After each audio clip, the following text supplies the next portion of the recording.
Okay, so the Minutemen from Watchmen are some of the most interesting characters in the whole story. They were the original group that inspired the second generation of heroes that we follow through the main plot. Sadly, we don't get to explore each Minuteman individually like we do with the main cast of heroes throughout the main story. So I decided to make a series of videos delving into each individual Minuteman's backstory and motivations and their time in the superhero group. A series which I decided to call Minutemen Minute by Minute. First Minuteman we're going to be talking about this video is Dollar Bill, which is essentially the character with the least exposure in the original comic. He had one appearance in issue number 2 with 0 dialogue, and most of the information we know about this guy comes from the excerpts from Under the Hood and the Watchmen Companion source book. So yeah, not a lot to say, not a lot of backstory to explore here, but I'm gonna do my best to tell you his story beat by beat. They did do a Dollar Bill one-shot comic for the Before Watchmen prequel, but it basically goes against everything that is said about him in the Hollis Mason Under the Hood excerpts and the source book, which is like a Bible. So yeah, I don't think I'm gonna go with the Before Watchmen story. I'll just go off the information we get from the source book and the Hollis Mason excerpts of Under the Hood. Before we move on, remember to like and subscribe for my channel for more Watchmen content. With that said, let's go into the Dollar Bill story.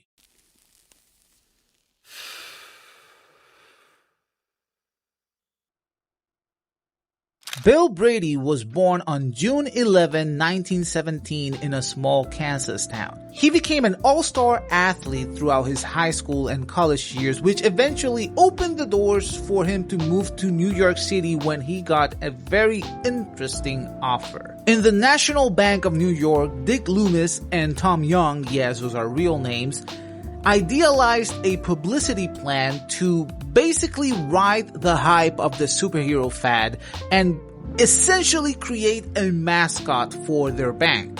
Initially, they thought of contacting one of the existing superheroes, aka Night Owl or Hooded Justice, but they decided to just create their own superhero, which essentially meant they could own the image of that one particular superhero. In the case that that guy who's wearing the suit at that moment in time does something they don't like, they can just kick him out and bring someone new to don the costume. They went through several names before they landed on Dollar Bill, and I'll just read some of them off to you, and this is just too funny. Alright, listen to this. Finance Man, First National Man, Safety Man, America Man, Mr. America Man, Captain America Man, which is funny because the design of Dollar Bill is essentially a ripoff of Captain America, minus the cape. Red, White, and Blue Man. And these are some of the most, funny ones. There's Anti-Gangster Man, The Murderer, I'm not joking, The Mutilator, The Butcher, The Pummeler, The Crime Stomper. It was only when they reached Bill Brady that they landed on Dollar Bill to incorporate his own name into the superhero name. The bank's publicity team designed the Dollar Bill costume, which included the blue bodysuit with a big old dollar sign on the chest, red gloves, trunks, and boots, and a red cape, which would eventually be his demise. They had Dollar Bill stopping some crimes to give him more credibility as a real superhero, and he was very fulfilled by this aspect of the job. The idea of helping and protecting people really appealed to him, and that speaks to his character, which is something that the Before Watchmen comic goes against. The Before Watchmen comic has him look very scared and just not up for the job, like stopping real crimes. He's saying, yo, I'm just an actor. But in the source book and Hollis Mason, they describe him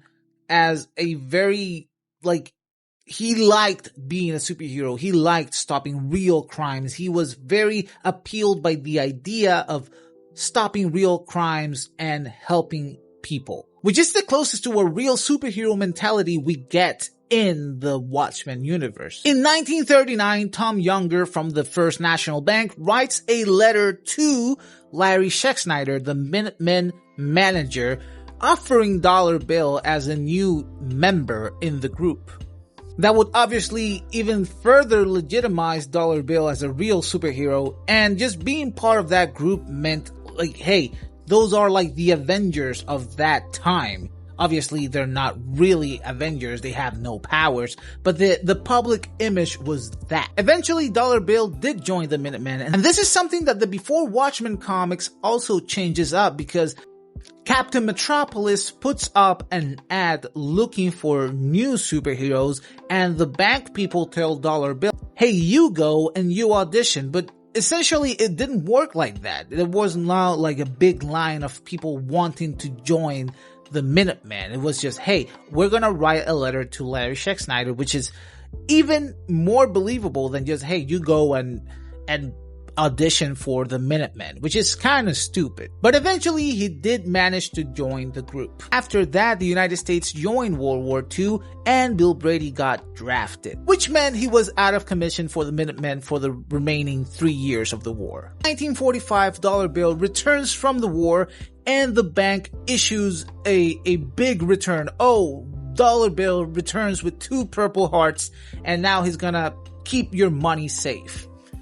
Gangsters beware and that type of shit. That only lasted for about a year before a bank robbery took place in one of Dollar Bill's banks where he was working at, and trying to stop the robbery, his cape got stuck in a rotating bank door, which made him an easy target for the bank robbers, who shot him point blank and murdered him right there on the spot. I keep joking that this is where, like, Edna Mode got the no capes rule, which essentially, the Incredible movie is so Watchmen coded in a lot of its aspect that I would not put it past Brad Bird to like make that no cape rule a Watchmen reference. Like, I'm so sure of it. But yeah, that was the end of Dollar Bill. It was a very short-lived time as a superhero, but probably one of the most morally inclined to be an actual real superhero and help people. But he was essentially used as a mascot. His suit was designed to appeal the masses, so the cape was there, and it eventually killed him though. So yeah, one of the lines in Hollis Mason's Under the Hood autobiography was that if Bill Brady had done and designed the suit himself, he would have probably left out that cape and would still be alive today. So yeah, I believe that would be true. So yeah, that's the short and tragic story of one of the little known characters in the Watchmen universe. Anyways guys, that's my video for today. Remember to like and subscribe for more Watchmen content. I'll be making one for each Minuteman probably next week. The next one will be up. So yeah, remember to hit that little notification bell for more content like this. Anyways guys, that was all for today. I'll catch you guys later. Peace.